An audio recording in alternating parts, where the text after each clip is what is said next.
안녕하세요. 역사의 길로 나아가다 진사로입니다. 이 시간에는 2020년에 시행된 48회 한국사 능력검정시험 기본에 대한 해설 강의를 진행하겠습니다. 이 한능검 기본은 47회까지가 나와 있어요. 그리고 그 전에는 이제 고급, 중급, 초급 이렇게 있는데 이제 저는 47회 기본까지 해설을 마치고 고급과 중급 강의는 계속할 예정입니다. 참고하시기 바라고요. 자, 48회 한능검 기본 1번부터 가겠습니다. 가시대의 생활 모습으로 옳은 것은? 하고 물어봤죠. 자, 저희 모둠은 가시대의 대표적 문화유산인 고인돌과 민무늬 토기를 소재로 우표를 제작하였습니다. 라고 나와 있어요. 자, 바로 청동기 시대죠. 자, 사유재산과 계급이 발생했던 시대입니다. 왜냐하면 벼농사가 시작이 됐고 농업 생산성이 향상이 되면서 잉여물이 발생하게 됐어요. 그래서 이제 그 잉여물을 두고 분배 과정에서 뭐 다툼이라든지 이런 게 일어나다 보니까 이제 계급이 발생하게 됐다. 이렇게 이어진다고 보시면 되겠죠.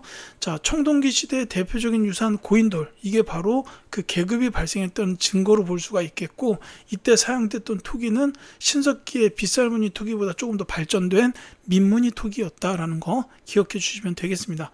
자, 청동기 시대의 생활 모습인데 고인돌 민무늬 토기 외에 또 한 가지가 있다면 비파형 동검이 가장 대표적으로 꼽히는 유산이죠. 그래서 정답이 2번이 되겠습니다. 자, 우경이 널리 보급되었다. 요 보급된 거는 이제 정책적으로 봤을 때는 신라의 지증왕 때부터다. 이렇게 보시면 돼요. 자, 그 다음에 철제 농기구를 사용한 거는 철기 시대, 동굴과 막집에서 주로 거주했던 거는 구석기 시대라고 보시면 되겠죠. 이동 생활을 했기 때문에 임시숙소 개념이라고 생각하시면 되겠습니다. 자, 2번 갈게요. 밑줄근 이 나라에 대한 설명으로 옳은 것은? 자, 환웅과 웅녀 사이에서 태어난 단군 왕검이 아사달의 도읍을 정하고 이 나라를 세웠다고 전해집니다. 라고 되어 있습니다. 자, 단군 왕검에서 바로 알 수가 있죠. 고조선입니다. 자, 이 고조선에 대한 설명으로 옳은 것은? 하고 물어봤는데 역시 1점짜리 문제답게 고조선 선지가 어렵지가 않네요. 정답은 1번입니다. 8조 법으로 백성을 다스렸다라는 거죠. 저걸 가리켜서 이제 범금 8조 이렇게 얘기를 하기도 해요. 이제 범죄를 금지한다 정도로 보시면 되겠습니다. 이 범금 8조라고도 하고요. 그 다음에 이 고조선은 이제 단군 조선, 청동기 시대 이 문화를 바탕으로 성장을 했고 이후에 이제 위만조선 시대가 나오는데 이때는 이제 철기 문화가 발전하기 시작했다. 이렇게 보시면 되겠어요.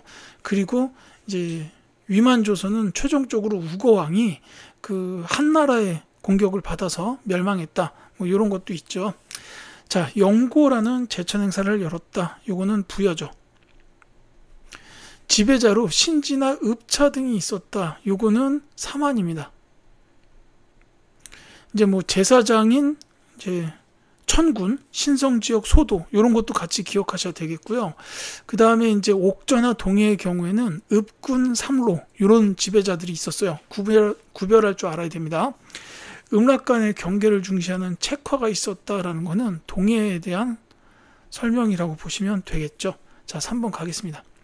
다음 자료에 해당하는 나라를 지도에서 옳게 고른 것은? 하고 물었어요.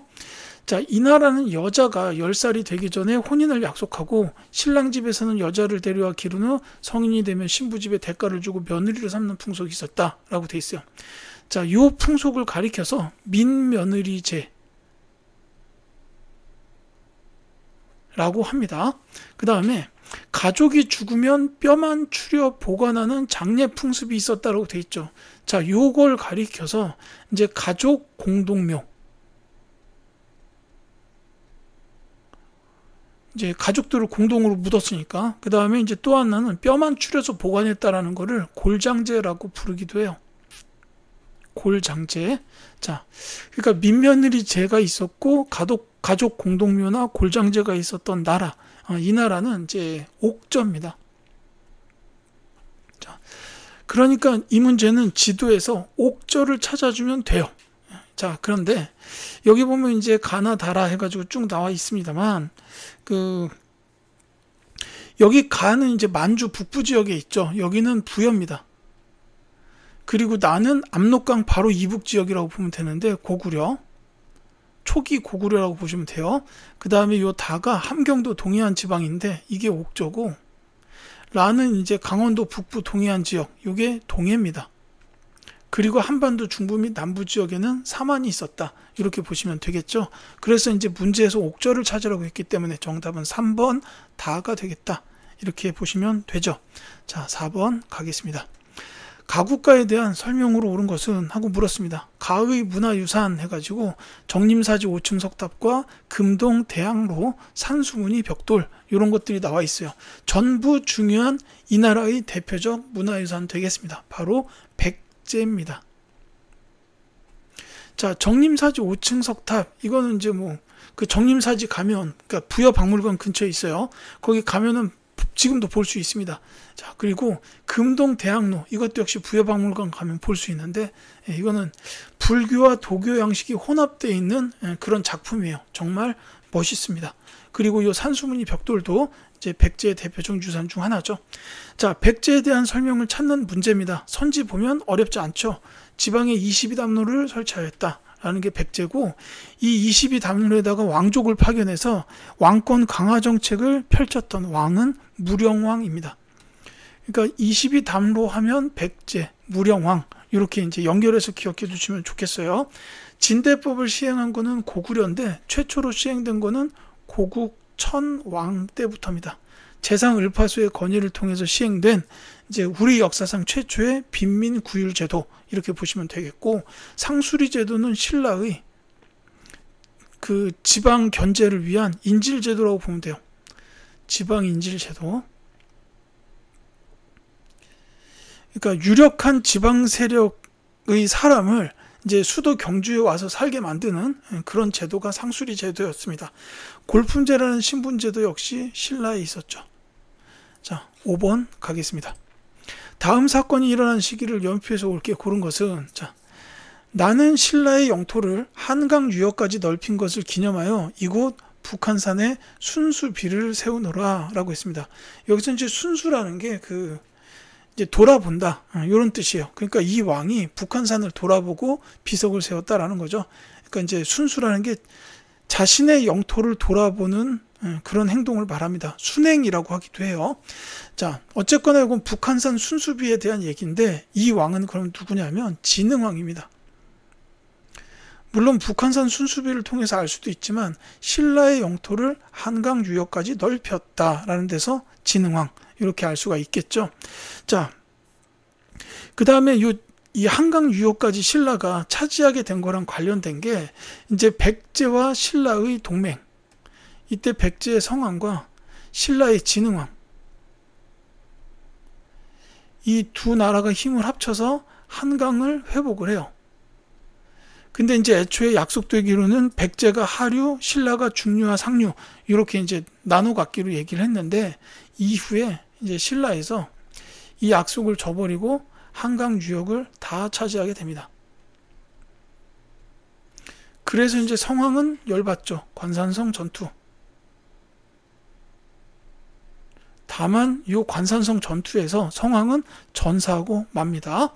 자, 그래서 이제 이 같은 시대에 백제는 성왕이 계셨다라는 거예요. 그래서 이게 정답이 2번 나가 됩니다. 이 대하성 전투 642년 요거는 백제로 따지자면 의자왕 때이기 때문에 이게 상당히 뒤에요. 그래서 나라고 보시면 되겠죠. 자, 6번 가겠습니다. 밑줄근 이 전투로 옳은 것은, 자, 나는 이 전투에서 우문술 우중문이 이끄는 수의 30만 대군을 격퇴하였소 라고 되어 있습니다. 자, 이분 누굽니까? 수의 30만 대군 격퇴, 바로 을지문덕 장군입니다. 자, 을지문덕 장군이 지휘하셨던 전투, 이거는 바로 살수대첩이라고 보면 되죠. 2번이 정답입니다. 자, 그래서 이 살수대첩이 답이고, 이 귀주대첩은 이제 거란의 3차 침입 때 그 강감찬 장군께서 활약하신 전투라고 보시면 되겠고, 이 안시성 전투는 이 을지문덕 장군의 살수대첩에 뒤이어서 이제 7세기 중반에 당나라가 쳐들어온 전투입니다. 여기서 이제 연개소문이 지휘했던 안시성의 부대가 이제 당나라 군대의 승리를 거두고 지휘하러 왔던 당태종이 이제 꼬리가 빠지라고 도망을 가는 이런 일이 있었던 거고, 이 처인성 전투의 경우에는 고려의 몽골항쟁 시기에 있었어요. 고려의 이제 대몽 항쟁이라고 보는 게 맞겠죠.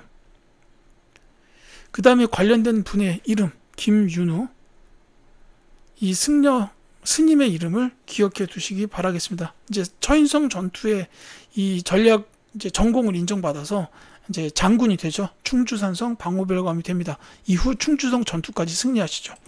자, 7번 가겠습니다. 교사의 질문에 대한 학생의 대답으로 옳은 것은, 자, 통일신라의 대외교역에 대해 말해볼까요? 라고 물어봤는데, 이제 학생의 대답 중 옳은 겁니다. 자, 장보고가 청해진을 설치하여 해상무역을 주도하였다. 이게 맞죠?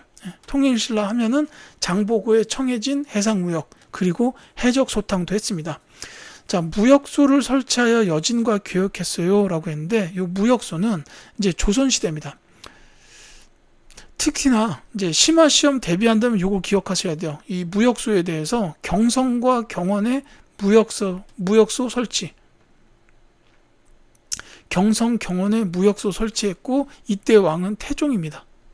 요거까지 기억해 주셨으면 좋겠어요. 자, 개시와 후시를 통한 국경 무역이 활발했다. 개시 무역, 후시 무역 이렇게 부르는데, 이 국경 무역은 조선 후기입니다. 개시무역, 후시무역으로 알아내셔야 돼요. 그 다음에 낙랑과 외에 철을 수출했다. 이거는 이제 가야라고 보시면 되겠습니다. 특히 금관 가야에서 이제 철이 많이 났고, 이 철을 다루는 기술이 굉장히 뛰어났다라고 알려져 있죠. 그래서 가야라고 보시면 되겠어요. 자, 8번 가겠습니다. 이곳은 유네스코 세계유산에 등재된 무성서원으로 가를 제항하고 있습니다. 신라 육두품 출신인 그는 당의 빈곤과에 합격하여 관직 생활을 했고, 이후 귀국하여 진성여왕에게 10여 조의 개혁안을 올리기도 했습니다. 라고 나왔어요. 자, 신라 육두품 출신인 학자로는 크게 두 분을 기억해 주셨으면 좋겠어요. 이제 설총하고 최치원입니다. 이제 설총학자께서 활동했던 거는 주로 통일신라 초기 신문항 때라고 보시면 되겠는데, 이분에 관련해서는 크게는 두 가지, 이제 화왕계를 신문항에게 올렸다. 그 다음에 또 하나는 그 이두의 문자를 체계화했다라는 거예요. 자, 이렇게 이제 두 가지 기억하시면 돼요. 물론 원효대사의 아들입니다. 그 다음에 이 최치원 이 학자분은 진성여왕 때 활동하셨고요. 이제 그 당나라에서, 그러니까 신라에 오기 전에 당나라에서 빈곤과 급제하고 벼슬 생활을 좀 했죠. 그때 했던 것도 기억하실 필요가 있는데, 그게 격황소서, 황소의 난을 이제 보고서 이 황소에게 이제 편지를 썼다라는 거예요. 근데 이게 굉장히 좀 내용이 셌나 봐요. 그래가지고 황소가 이 글을 읽고 굉장히 크게 놀라서 이제 그 난을 일으켰던 그 기세가 꺾였다. 뭐 이렇게 알려져 있습니다. 격황소설을 쓰셨고, 그 다음에 또 하나가 이제 신라로 돌아와서 진성여왕에게 이제 본문에 나와 있죠. 시무 10여 조. 요거를 이제 올렸어요. 근데 당시는 이제 진골 귀족들의 왕위 다툼이 치열하던 시기라서 이 시무책이 채택되지는 않습니다. 그리고 또 한 가지는 개원필경이라는 책을 쓰셨다.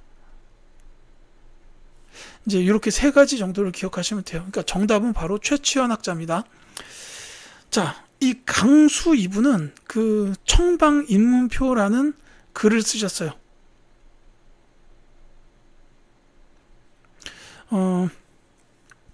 이게 이제 그 통일신라 초기 시대인데, 그 이게 김인문이라는 사람을 청하건대 풀어달라, 방면해달라라는 겁니다. 당나라에다가 쓴 외교문서예요.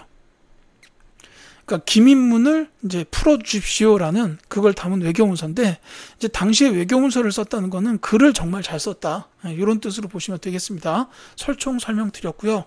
그 다음에 최승로 하면은 고려 성종 때의 대표적인 유학자죠. 시무 28조 중요합니다. 뭐 여담일 수 있는데요. 이 최승로 이 학자가 최치원의 후손이에요. 그러니까 이 최치원이 올렸던 시무책은 채택되지 않았습니다. 육두품이었기 때문이에요.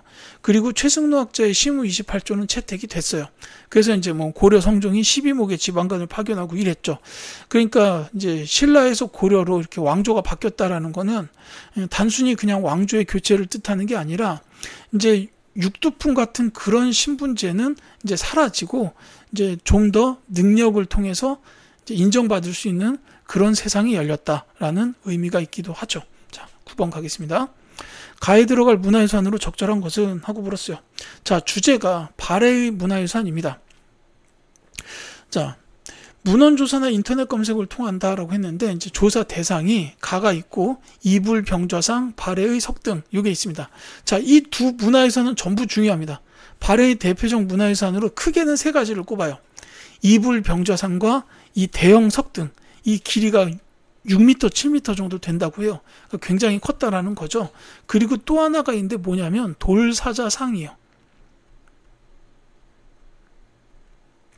자, 이제 발해의 대표적인 돌사자상, 이것도 같이 사진까지 기억해 주셨으면 좋겠는데, 다만 선지에 돌사자상이 없습니다. 자, 정답을 말씀드리자면 4번 연꽃무늬 수막새예요.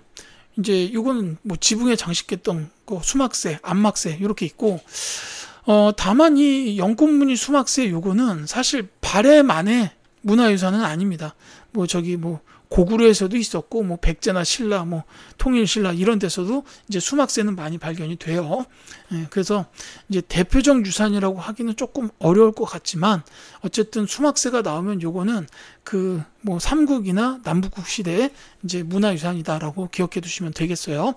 자, 칠지도는 백제의 유산이죠. 특히 근초고 왕이 일본에 하사했던 칼이다. 이렇게 알려져 있고요. 자, 금관청에서는 요 금관 신라입니다. 정말 화려하죠. 특히 신라는 금 세공 기술이 매우 뛰어났다라고 알려져 있습니다. 자, 호우총 청동 그릇, 요거를 다른 말로 호우명 그릇이라고 하는데, 이 호우총은 경주에 있어요. 그러니까 경주의 무덤에서 출토된 그릇인데, 이제 요거는 따로 기억을 하실 필요가 있는 게 뭐냐면은 광개토 대왕의 시호가 새겨져 있어요. 이 시험에 자주 나옵니다. 이 광개토 대왕의 시호가 새겨져 있다라는 거, 이거 기억하셔야 돼요. 그래서 당시 이제 그 5세기쯤에 신라와 고구려 사이의 관계를 알아볼 수 있는 이제 문화유산이다라는 거 꼭 기억해 주시기 바라겠습니다. 자, 10번 갈게요. 밑줄은 나에 해당하는 인물로 옳은 것은, 자, 오래전 신라는 당과 함께 백제를 멸망시켰다. 나는 이제 이곳 완산주에 도읍하여 의자왕의 억울함을 풀겠다라고 돼 있어요. 자, 의자왕의 억울함, 즉 백제의 억울함을 풀겠다라고 해서 나라를 세운 겁니다. 자, 이 나라는 후백제고 따라서 이분은 바로 견훤이죠. 정답은 1번입니다. 자, 후백제를 건국하던 상황이라고 보시면 되겠는데, 특히나 이 견훤은 그 신라의 그 장수 출신으로 그 이제 서남해 해안 쪽에서 세력을 키웠어요. 그러면서 이제 신라가 썩어 들어가는 모습을 직접 몸으로 느끼게 됩니다. 그래서 이제 주변 세력들을 모아가지고 이제 호족이 되면서 이제 무진주, 그러니까 지금의 광주 지역을 점령하게 되고, 이후에 이제 세력을 좀 더 키워서 이제 완산주까지 가게 되죠. 이때 이제 완산주의 사람들이 견훤이 왔다라는 얘기를 듣자마자 문을 다 열어버려요. 그러니까 당시의 견훤이 그만큼 그 지역 백성들에 대해서 신망이 높았습니다. 그래서 완산주 지역 주변에 있던 호족들까지 전부 다 무릎을 꿇고 견훤에게 복종했고, 이제 완산주 백성들도 이제 문을 다 열어젖히고 견훤을 환영을 했습니다. 이게 좀 만세 부르고 막 이러고 있잖아요. 환영했어요. 예, 이렇게 보시면 되겠습니다. 자, 궁예 후고구려죠. 견훤이 완산주에 도읍하고 후백제를 건국한 지 딱 1년이 지났을 때 궁예가 이제 송악 개성 지역에 이제 나라를 세우고 이제 고구려를 계승하겠다. 이렇게 이제 해서 후고구려가 됐습니다. 자, 만적, 요 분은 이제 최씨 무신 정권 때 최충원의 산호비로 알려져 있어요. 다만 이 시기에 그 봉기를 모의했다. 신분해방운동이에요. 다만 이게 이제 봉기 일어나기 전에 발각이 돼가지고 죽게 됩니다. 그 다음에 양길은 어려울 수는 있습니다. 뭐 외울 필요가 전혀 없는데, 이분은 그 북원 원주 지역의 호족이었어요. 이제 처음에 궁예는 승려 출신이었습니다. 그러니까 세달사라는 절에서 승려였는데, 그러면서 이제 큰 뜻을 품고 절에서 나와요. 그래가지고 이제 호족이 되고 뭐 세력을 규합하려면 뭐가 있어야 되잖아요. 그래서 이 양길 휘하에 들어가서 공로를 세웁니다. 심지어 이제 궁예가 그 강원도 지역에 있었던 명주 지역, 강릉 지역에 그 대호족 김순씨까지 이제 복종을 시켜요. 그래서 이제 궁예의 세력이 엄청나게 커집니다. 양길 휘하로 들어갔는데 양길보다 세력이 더 커졌어요. 그래가지고 나중에 이제 둘이 붙고 궁예가 승리해가지고 결국은 이제 그 한반도 중부 지역을 전부 다 궁예가 장악하게 됩니다. 그러니까 이제 나중에 송악 지역 호족들도 이제 궁예에게 무릎을 꿇게 됐다라는 거죠. 뭐 이렇게 해가지고 10번까지 말씀을 드렸고요. 11번부터는 다음 영상에서 이어드리도록 하겠습니다.